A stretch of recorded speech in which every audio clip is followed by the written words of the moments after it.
इस कविता का नाम है वे मुसलमान थे और इसके कवि, और मुझे इस कवि का नाम पढ़ने में सबसे ज़्यादा मज़ा आता है, ऐसा ब्राह्मण नाम मैंने बहुत दिन से नहीं सुना था। इसके कवि हैं देवी प्रसाद मिश्र।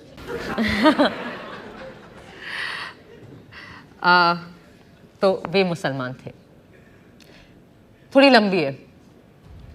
कहते हैं वे विपत्ति की तरह आए, कहते हैं वे प्रदूषण की तरह फैले, वे व्याधि थे। ब्राह्मण कहते थे वे मलेच्छ थे, वे मुसलमान थे।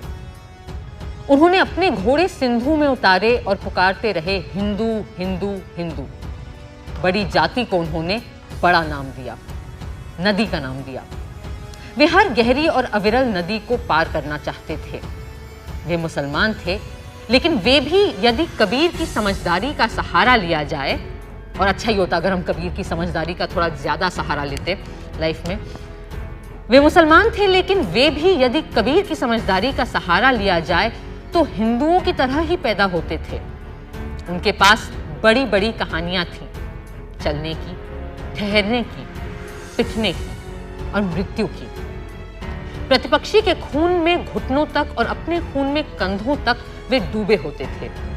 उनकी मुट्ठियों में घोड़ों की लगामें और म्यानों में सभ्यता के नक्शे होते थे। ना, मृत्यु के लिए नहीं, वे मृत्यु के लिए युद्ध नहीं लड़ते थे। वे मुसलमान थे। वे फारस से आए, तुरान से आए, समरकंद, फरगना, सीस्तान से आए, तुर्किस्तान से आए। वे बहुत दूर से आए, फिर भी वे पृथ्वी के ही कुछ हिस्सों से आए। वे आए क्योंकि वे आ सकते थे। वे मुसलमान थे। वे मुसलमान थे कि या खुदा उनकी शक्लें आदमियों से मिलती थी हूबहू, हूबहू। वे महत्वपूर्ण अप्रवासी थे क्योंकि उनके पास दुख की स्मृतियां थीं। वे घोड़ों के साथ सोते थे और चट्टानों पर वीर्य बिखेर देते थे। निर्माण के लिए वे बेचैन थे। वे मुसलमान थे। यदि सच को सच की तरह कहा जा सकता है तो सच को सच की तरह सुना जाना चाहिए कि वे प्रायः इसी तरह होते थे, कि प्रायः पता ही नहीं लगता था कि वे मुसलमान थे या नहीं थे। वे मुसलमान थे। वे न होते तो लखनऊ न होता, आधा इलाहाबाद न होता, मेहराबें न होती, गुंबद न होता, आदाब न होता, मीर मखदूम मोमिन न होते, शबाना न होती। वे न होते तो उपमहाद्वीप के संगीत को सुनने वाला खुसरो न होता। वे न होते तो पूरे देश के गुस्से से बेचैन वे न होते तो पूरे देश के गुस्से से बेचैन होने वाला कबीर न होता। वे न होते तो भारतीय उपमहाद्वीप के दुख को कहने वाला गालिब न होता। मुसलमान न होते तो 1857 न होता। वे थे तो चचा हसन थे। वे थे तो पतंगों से रंगीन होते आसमान थे। वे मुसलमान थे। वे मुसलमान थे और हिंदुस्तान में थे और उनके रिश्तेदार पाकिस्तान में थे। वे सोचते थे कि काश एक बार पाकिस्तान जा सकते। वे सोचते थे और सोचकर डरते थे। इमरान खान को देखकर वे खुश होते थे। वे खुश होते थे और खुश होकर डरते थे। वे जितना पीएसी के सिपाही से डरते थे उतना ही राम से। वे मुरादाबाद से डरते थे, वे मेरठ से डरते थे, वे भागलपुर से डरते थे। वे अकड़ते थे लेकिन डरते थे। वे पवित्र रंगों से डरते थे।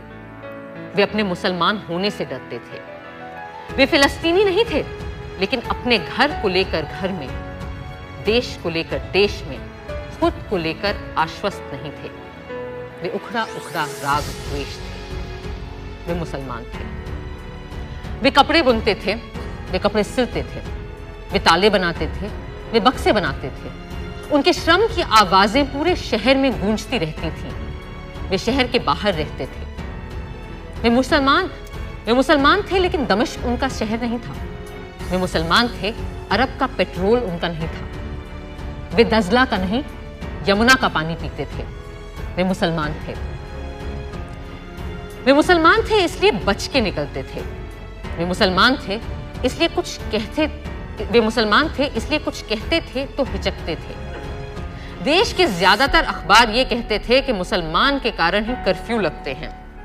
कर्फ्यू लगते थे और एक के बाद एक कर्फ्यू लगते थे और एक के बाद दूसरे हादसे होते थे।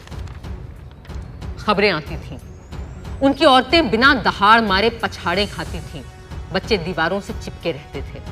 वे मुसलमान थे। वे मुसलमान थे, इसलिए जंग लगे तालों की तरह वे खुलते नहीं थे। वे अगर 5 बार की नमाज पढ़ते थे तो उससे कई गुना ज्यादा बार सर पटकते थे। वे मुसलमान थे। वे पूछना चाहते थे कि इस लाल किले का हम क्या करें। वे पूछना चाहते थे कि इस हुमायूं के मकबरे का हम क्या करें। हम क्या करें इस मस्जिद का जिसका नाम कुव्वतुल इस्लाम है, इस्लाम की ताकत है। अदरक की तरह वे बहुत कड़वे थे। वे मुसलमान थे। वे सोचते थे कहीं और चले जाएं, लेकिन जा नहीं सकते थे। वे सोचते थे यहीं रह जाएं, तो नहीं रह सकते थे। वे आधा जिबा बकरे की तरह तकलीफ के झटके महसूस करते थे। वे मुसलमान थे, इसलिए तूफान में फंसे जहाज के मुसाफिरों की तरह एक दूसरे को खींचे रहते थे। कुछ लोगों ने यह बहस चलाई थी कि उन्हें फेंका जाए तो किस समुद्र में फेंका जाए। ये शायद स्वर्गीय बाल ठाकरे जी थे। कुछ लोगों ने यह बहस चलाई थी कि उन्हें फेंका जाए तो किस समुद्र में फेंका जाए। बहस ये थी कि उन्हें धकेला जाए तो किस पहाड़ से धकेला जाए। वे मुसलमान थे, लेकिन वे चींटियां नहीं थे। वे मुसलमान थे, वे चूजे नहीं थे। सावधान, सिंधु के दक्षिण में सैकड़ों सालों की नागरिकता के बाद मिट्टी के ढेले नहीं थे। वे चट्टान और ऊन की तरह सच थे। वे सिंधु और हिंदुकुश की तरह सच थे। सच को जिस तरह भी समझा जा सके, वे उस तरह के सच थे। वे सभ्यता का अनिवार्य नियम थे। वे मुसलमान थे, अफवाह नहीं थे।